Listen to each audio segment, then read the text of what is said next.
Thank you so much for joining us. It's such a beautiful morning. I'm so glad we didn't do this yesterday in the soggy rain. So we're grateful for you all to be out here with us so we can talk about some of the improvements made here at the BioPark with the gross receipts tax that the voters went for in 2016. So we're really excited to be here.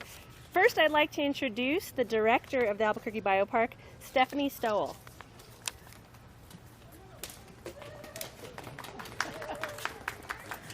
Good morning, everyone. I'm just so thrilled to have the opportunity to thank the residents of this fine community for your ongoing support of the BioPark. Your support means so much to us, and it really tells us that you value the zoo, the aquarium, and our public gardens as a true resource for our community, as being so integral to creating those local connections to the natural world and to conservation. I truly can't thank you enough on behalf of the entire BioPark team. You know, we've had a tough year, everyone has, right? There's been a lot of challenges, and every day this team has shown up to take care of the living collections in this facility that you also cherish. And you know, at the same time, we got to take advantage of some times when we were closed to make many improvements to this facility. And we wouldn't have been able to make those improvements to the facility without the support of the GRT in this community. And I'm going to turn it over to Mayor Keller to tell you the story of all the great things we've accomplished in the past year.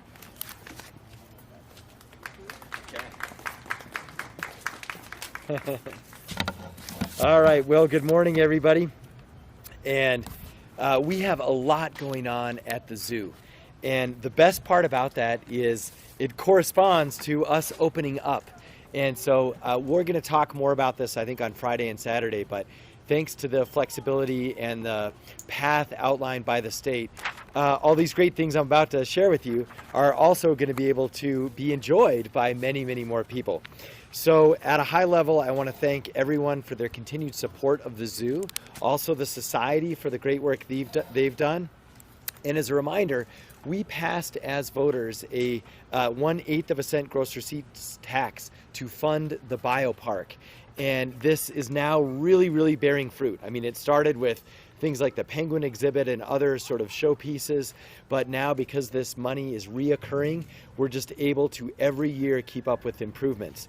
And so we've been busy even while the zoo is closed. So in short, the GRT provides $255 million over 15 years. And right now we've spent or encumbered about $17.4 million. And that's roughly on par with how long it's been in place. And so for us, even the global pandemic could not keep the zoo down. And for folks like me my kids are literally at the zoo every week. And so it's tough because you got to get a reservation in advance and all that, but it has continued to sort of help us in many ways psychologically, especially families, get through the pandemic and be able to be outside and enjoy family and all these great animals. So a few other items. Remember, we are at the zoo, but this has to do with the BioPark in general, which is Tingley Beach. It's also the Botanic Gardens, and it's also the aquarium, and it's also Heritage Farm. So all of this is funded wonderfully by the GRT program. Now, it's hard to follow up any effort from the penguins because that was just so awesome. But we're going to try, and we're going to continue to do actually a range of exhibits. So I want to preview a little bit about what's coming. Brand new Asia exhibit. That is a very large portion of the zoo. It's going to be awesome. Also, brand new Australia exhibit. And I think one that is sort of a surprise special star is going to be the Heritage Farm out at the Botanic Gardens. And there's going to be a new train out there. A lot of people ask me, what about the train? There's going to be a great train out there. But we're also working on a kind of connector to reconnect the zoo and the BioPark in Tingley. So both of those are in process. And the Heritage Farm is going to include, portions of farming and agriculture from every aspect of our history. So there'll be sort of a Native American program, there'll be a sort of colonial program, and a more sort of territorial program, sort of hitting the three phases of New Mexico agriculture and reflecting that concept of the Heritage Farm. Now, we have a report here that you can check out that has all these things.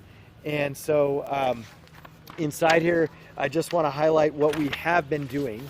And so one is we did fix up the Raptor exhibit. We announced that a while ago, but you can check that out. the heritage farms I mentioned, but also the howler monkey exhibit. And the front entrance is being redesigned to accommodate higher volumes of people, and especially schools. That hasn't been really fixed in a long time. And a crowd favorite, especially for Maya and Jack, is the new hippo pool, which is really a great advance as well. So with that, you can see all the numbers. If folks do have questions about, well, hey, where's the money going, et cetera, it all is in this report as well. So what we're going to do is Stephanie's going to add a little bit more information on this. We can take some questions, and then we're going to give folks a little tour of what's coming and where it's going to be coming. And I would add that the change starting, well, the color coding is starting on Friday. We'll see how fast the zoo can adapt. You might want to give us a week or so. But basically, we're going to be able to have anywhere from 300 to 450 tickets more per half hour at the zoo. No, sorry, we're moving from 300 to 450, so that'd be 150 more per half hour. So, you know, roughly it's almost 1,000 folks more a day that are going to be able to enjoy the zoo.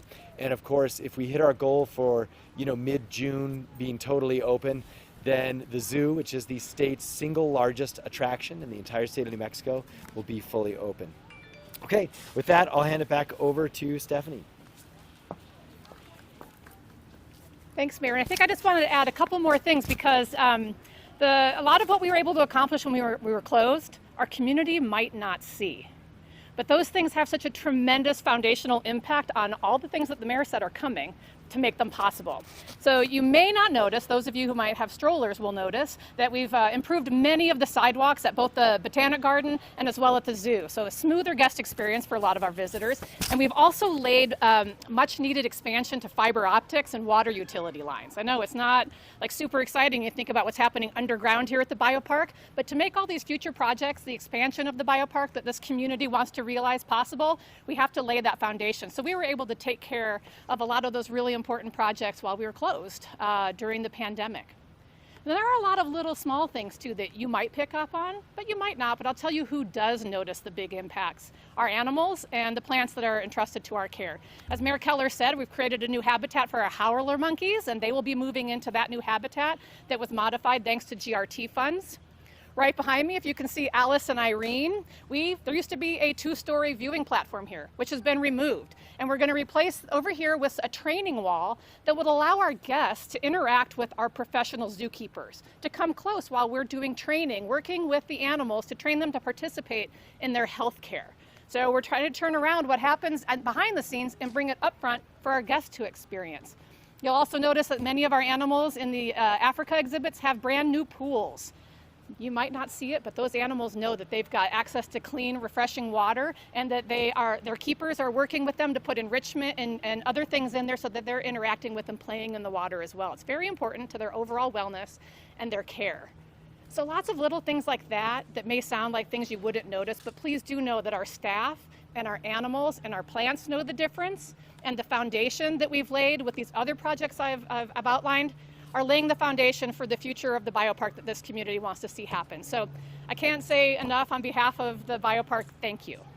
Thank you for continuing to support the BioPark and to trust us to care for these thriving living collections that you all value so much. And I'm going to turn it over to Alicia now.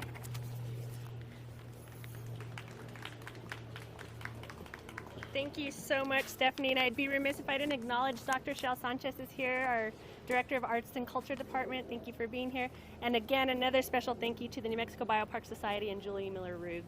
Thank you so much. So we'll go ahead and take questions before we go on our grand tour of some of the improvements. Does anybody have anything before we take that tour?